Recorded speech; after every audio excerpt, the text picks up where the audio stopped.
You're watching TAG TV.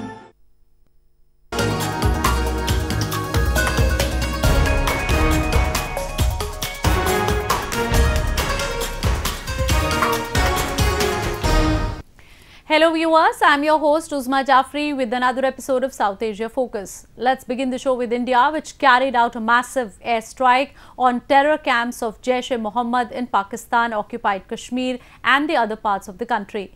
The international community, including the Balochs and the Kashmiris who have been reeling under Pakistan's subjugation for more than 7 decades, have appreciated Indian endeavour in countering the menace of terrorism. A report. In a massive pre-dawn, preemptive exercise against Jaish-e-Mohammed, a Pak-backed terrorist organization that killed at least 40 Indian paramilitary personnel in a suicide attack on 14 February, Indian Air Force struck the terror camps in Balakot, Muzaffarabad and Chakotay in Pakistan-occupied Kashmir, and other part of Pakistan, killing more than 300 terrorists. The Indian Air Force jets used a number of laser-guided bombs weighing over 1000 kg to destroy these terror factories. In less than few hours after the strikes, Indian Prime Minister Narendra Modi reassured Indians to have faith in the government and said his government was doing everything to protect country from any and every kind of enemy. मैं देशवासियों को विश्वास दिलाता हूं कि देश सुरक्षित हाथों में है। सौगंध मुझे इस मिट्टी की, मैं देश नहीं मिटने दूंगा। India operated after the reception of intelligence that said that the Jaish-e-Mohammed had shifted many in-training terrorists and hardcore operators along with their trainers to the camp, which has facilities for 500 to 700 people. The facility at Balakot, located in a thick forest on a hilltop far from civilian presence, was headed by Maulana Yusuf Azhar, alias Ustad Ghori, the brother-in-law of JEM chief Masood Azhar. While speaking at a trilateral meeting with China and Russia, Indian Foreign Minister Sushma Swaraj said that Indian action was purely based on preempting another attack from terrorists. In the light of continuing refusal of Pakistan to acknowledge and act against terror groups on its territory, and based on credible information that Jaish-e-Mohammed was planning other attacks in its various parts of India, Government of India decided to take preemptive action. The largest and the target was selected in order to avoid civilian casualties. Excellencies, this was not a military operation. No military installations were targeted. The limited objective of the preemptive strike was to act decisively against the terrorist infrastructure of Jaish-e-Mohammed in order to preempt another terror attack in India. India does not wish to see further escalation of this situation. India will continue to act with responsibility and restraint. Activists and leaders hailing from the resource-rich province of Pakistan congratulated and expressed their support to the Indian leadership for carrying out such a strike. Pakistan has used this terrorist as instrument of its state policy to suppress the people of this region and stifle the voices of dissent. It has also been wiping out the indigenous people in order to pave way for the terror facilities. The factory, the nursery, the hatchery of terrorism all around the world is Pakistan. Pakistan is using these extremist, religious, militant outfits as their assets, as their strategical assets. And they are using it against humanity not only within Pakistan, in the occupied territory of Balochistan, in Afghanistan, and in India, and all around the world. Wherever you can find an event, an incident of terrorism, you will find Pakistan behind it. India is rising up, and India has decided not to keep quiet now. And this is a good news for the whole region. People, the peace-loving people of Balochistan especially, very delighted and very hopeful and very positive. Spreading terrorism, extremism and religious intolerance in Jammu and Kashmir, POK and Gilgit-Baltistan remain the agenda of Pakistan's intelligence agency, the ISI and army. It has been using gullible Kashmiri youths as cannon fodder to spread mayhem in other countries. It is need of the hour for the states not only to combat against the menace of terrorism, but to dismantle terror infrastructure wherever it is operating from. It is imperative to tell the world community and to tell the civil society of our countries that the terrorist organizations which are operating with the blessing of establishment of Pakistan are actually against the rights and the development of the entire region. In just over a day after the strikes, Pakistan displayed an unprovoked aggression and tried to attack the military installations by its jets near the line of control. However, a surge of Indian forces repulsed the raid that could have inflicted heavy damage on the Indian side. One Indian Air Force pilot crossed the LOC while pursuing their jets and finally found himself in the captivity of Pakistan Army. We have Captain Anil Gaur, a defence expert who has been closely following the developments on the issue. Mr. Gaur, India has carried out massive airstrikes in Pakistan-occupied Kashmir and inflicted heavy damage to Pak-backed terrorists. What's your reaction on this? India, by effecting these airstrikes, has virtually eliminated Jaish-e-Mohammed from the face of earth, because what was in Balakot at the time when the Indian jets attacked and bombed it, there were more than 25 to 30 commanders, plus there were more than 300 militants who were there and who were trained to carry out Fedayeen attacks. So with these airstrikes, India has managed to eliminate the threat that was emanating from there, and also send a message across to Pakistan that if India wants, India can easily take up the matter on its own. How do you see Pakistan's move of releasing the captive pilot? Is it the coercive Indian diplomacy that has borne fruits, or Pakistan really wants peace? Pakistan really has not done it because it wants peace.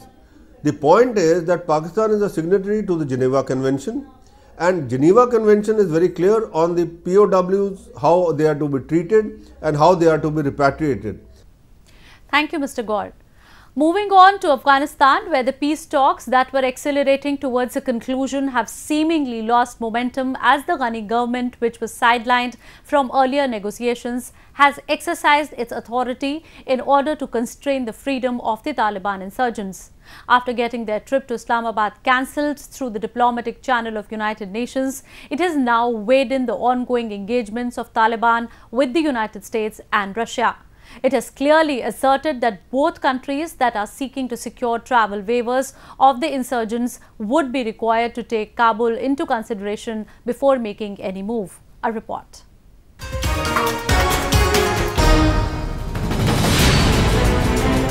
The Afghan peace talks that began with the sole aim of restoring peace and stability in the country and had taken quick strides in the first few days have seemingly lost the plot as insurgents, Taliban, are just not ready to sit and talk with Ghani government. The Kabul establishment has been feeling increasingly isolated, especially after the United States and Russia went ahead with having talks with the insurgents without taking Kabul into consideration. These developments have compelled Kabul to take all the possible measures to protect their pride. In less than a week after getting Taliban stopped from travelling to Islamabad and meeting Pakistani Prime Minister Imran Khan, the Kabul leadership has said that any exploration by Russia and the US into securing travel waivers for Taliban members will not be done without Kabul's consent. هر گونه دور کردن تحریم یا از لیست سیاه دور کردن طالبان یا بدون هماهنگی امرای حکومت افغانستان و بدون تاییدی حکومت افغانستان صورت نمیگیره. شرایط داریم ما اگر مذاکرات رو در رو آغاز میشه و واقعا طالبان میخواین که صلح داشته باشن، بعد از او بازو مطرح بحث شده میتونن که تحریم سفری از و برداشته شود یا خیر. Angered and frustrated over the felicitation of trips for leaders of the insurgent group by the regional countries, Afghan government had earlier protested to the United Nations Security Council expressing its concern over the violation of travel restrictions under international sanctions. Meanwhile, the second round of the Qatar talks commenced in Doha, which Taliban representatives said were moving in the right direction before reaching a temporary halt. نشست قطر به سلسله نشست‌هایی است که آقای خلیزاد با نماینده‌های طالبان در قطر داشتن. روی 4 موضوع بحث کردن که او بحث‌هاشون ادامه پیدا می‌کنن، روی خروج عساکر آمریکایی و همچنان روی همکاری طالبان با القاعده و شبکه‌های تروریستی دیگه. دو چیز دیگه که مهمترین جزئی از مذاکرات آقای خلیزاد با طالبان است، آتش‌بس همه‌جانبه و سرتاسری است و همچنان آغاز گفتگوهای مستقیم با حکومت افغان است. As per the reports, both sides had reached a consensus in the first round under which foreign troops will withdraw from Afghanistan in 18 months after a peace agreement is signed, and the Taliban will ensure Afghanistan will not be used by Al-Qaeda and extremist groups to launch attacks against the US and its allies. While the Afghanistan government is seeking an assertive role in the ongoing negotiations, Taliban has always preferred to reach out directly to major international players, including United States, as they do not see a reason to negotiate with Ghani, whom they refer to as US puppet. The earlier two discussions that were held in Doha and Moscow, though entirely separate, both excluded the government in Kabul. Moreover, with USA and Russia looking into direct engagement with Taliban, bypassing Ghani's administration has further damaged the credibility of an internationally recognized Ghani government, thereby leaving the leadership fumed. The establishment, however, is using all options available to keep itself a part of the process. In the latest attempt to appease the insurgents, the government has decided to hold a comprehensive Grand Assembly to discuss the end of the insurgency as well as to decide over the future of the country. The decision comes in the backdrop of Kabul establishment being sidelined from the negotiations. Earlier, President Ghani had come up with offers like providing offices to the insurgents as per their need. We bring you a report. In a bid to reach out the insurgents after getting sidelined into peace talks, the Afghan government is soon going to hold a grand assembly of tribal elders and political leaders to discuss how to end the Taliban insurgency. The assembly, known as Loya Jirga, is aimed at discussing various issues related to prevailing dissent in the Afghan land. The Grand Assembly is being held to make clear that the broader society would not accept the ultra-hardline rule that was the mark of the Taliban government of the 1990s, with its harsh punishments and restrictions on the women's rights. هدف عمومی از تدویر لوی جرگه رسیدن به اجماع ملی جهت تأمین و تحکیم صلح پایدار در کشور است. این هدف کلی و جامع و عمومیش است. The Grand Assembly will be convened in Kabul on March 17 with more than 2,000 participants gathering for 4 days of debate. The Loya Jirga would potentially provide a forum for representatives of the Taliban to enter into a dialogue with wider Afghan society, as around 2,000 people from different backgrounds will participate in the assembly, with 30% of representatives being women. Although various issues related to insurgency are the agenda of the Grand Assembly, the terms for negotiation and reconciliation with the Taliban movement does not include the issue of interim government. According to the President's Special Peace Envoy, Mohammad Umar Daudzai, the creation of interim government may be required following negotiations with the Taliban. The question of interim government, I don't think so, because Loya Jirga will focus only on questions that are within the jurisdiction of the Constitution. Interim government is stepping out of the jurisdiction of the Constitution. Therefore, I do not, or we do not expect that that question will arise in the Loya Jirga. The Loya Jirga Assembly is a centuries-old institution in Afghan tribal politics that is used to build consensus among competing interest groups. It was used to lay the foundations of the post-Taliban society following the US-led campaign that ended their rule in 2001.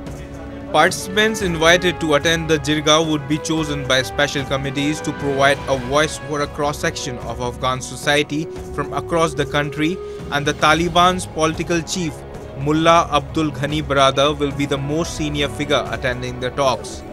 The Loya Jirga last gathered in 2013, approving the draft agreement with Washington determining the status of US troops in Afghanistan.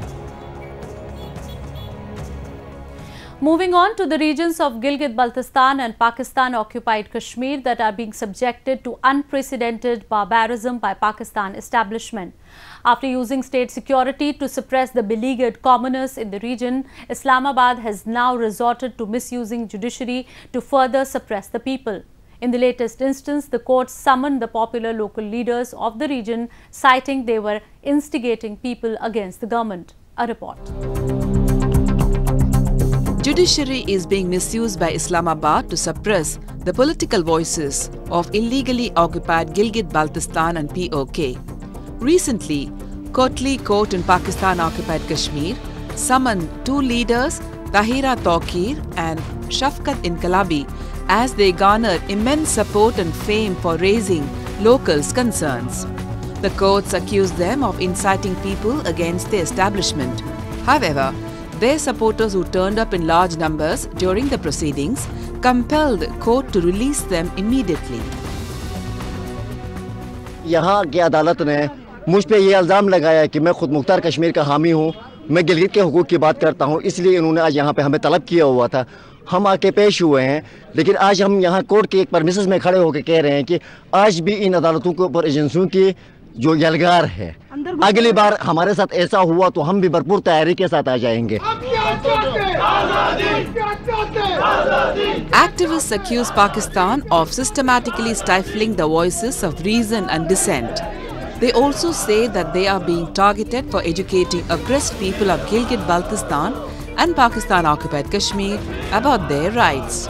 However, this is not new to the prevailing system in the region. The region has been a victim of state-sponsored and state-inflicted oppression for years.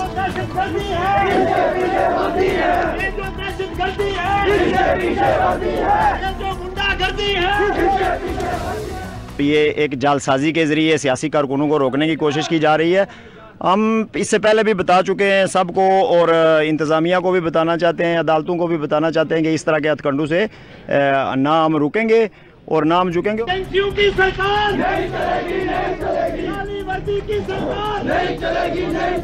In recent times, Pakistan has also come up with a slew of draconian legislations to keep the people of these occupied regions deprived and marginalized.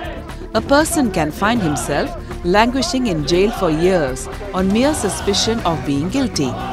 The activists in the region are charged with sedition for even a whisper of dissent.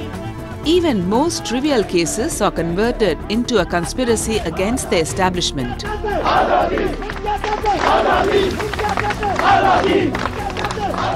ये जो आप title देखें, title ये है सरकार बनाम तारा तोकीर, और आप ये भी देखें साजिश इसलिए है कि 26 नवंबर को हमारा कन्वेंशन होता है।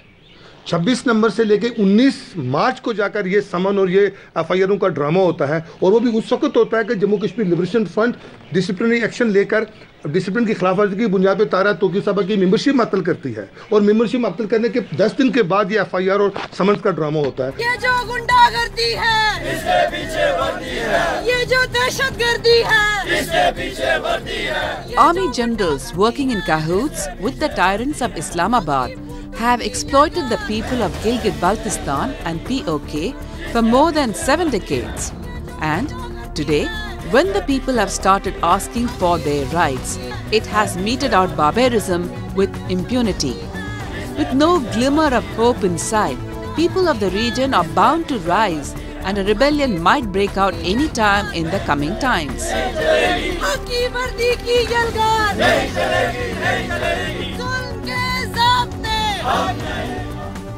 India is known for its amazing cultural diversity. Every state has its own unique and varied culture. This is best seen during the 10-day-long Taj Mahotsav that recently celebrated its 28th edition, providing visitors with an opportunity to catch a glimpse of the country's rich cultural heritage.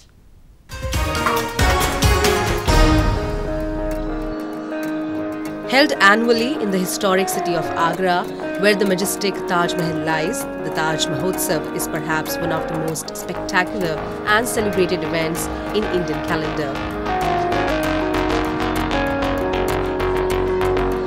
Organized since 1992 at Shilpagram in the neighborhood of Taj Mahal, the festival is seen as a concise and compact representation of the Indian cultural diversity that is coated in the fabric of a 5,000 years old history and mythology. Artists from different parts of the country set up their stalls in the event to showcase their exquisite work. This year, the number increased to 325. They put up an assortment of incredible crafts that include wood carvings from Saharanpur, Khujra pottery, brass and other metalware from Muradabad, handmade carpets and much more.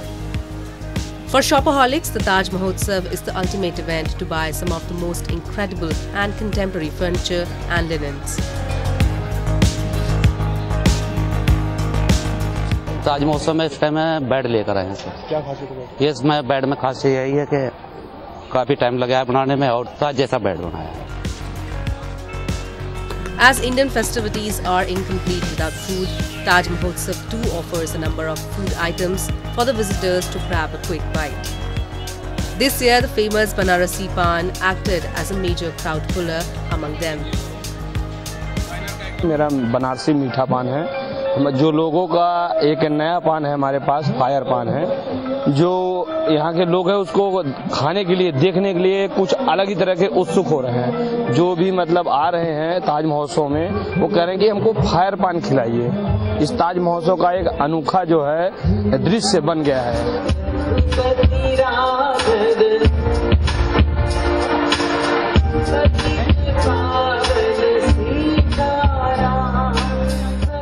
Bollywood Night forms an important part of the Jamboree as artists from glamour industry present soul-stirring performances, enabling visitors to have a wonderful experience of a lifetime.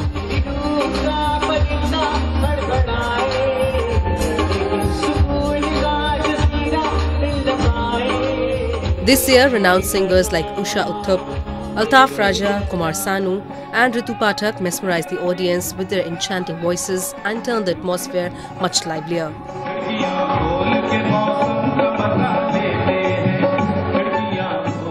The 10-day-long carnival is thus not just a vibrant platform that informs us about the country's rich arts, crafts, cultures, cuisines, dance and music, but altogether presents before us an image of mini India.